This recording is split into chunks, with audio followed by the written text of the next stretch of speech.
తులసి కనిష్కని పట్టుకుని ఇంటికి సంబంధం లేని పరాయి మనిషి అని దిష్టి తీసిన డబ్బులు చేతిలో పెట్టిందిరా. దాంతో కనిష్క ఇంట్లోంచి వెళ్ళిపోయింది.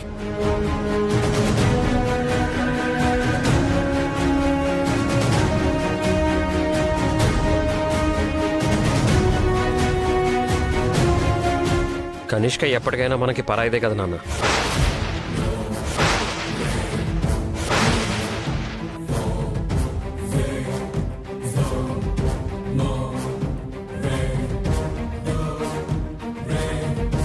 ఏంట్రా నువ్వు కూడా తులసిని సమర్థిస్తున్నావు? నీ భార్య కనిష్కని పరాయి మనిషి అన్నందుకే తను ఇంట్లోంచి వెళ్ళిపోయింది కాబట్టి పరాయి మనుషులెవ్వరూ ఇంట్లో ఉండడానికి వీల్లేదో.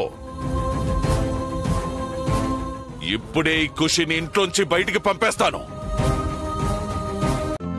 ఈ రోజే డౌన్లోడ్ చేయండి, మీ ఫేవరెట్ షోస్ చూడండి.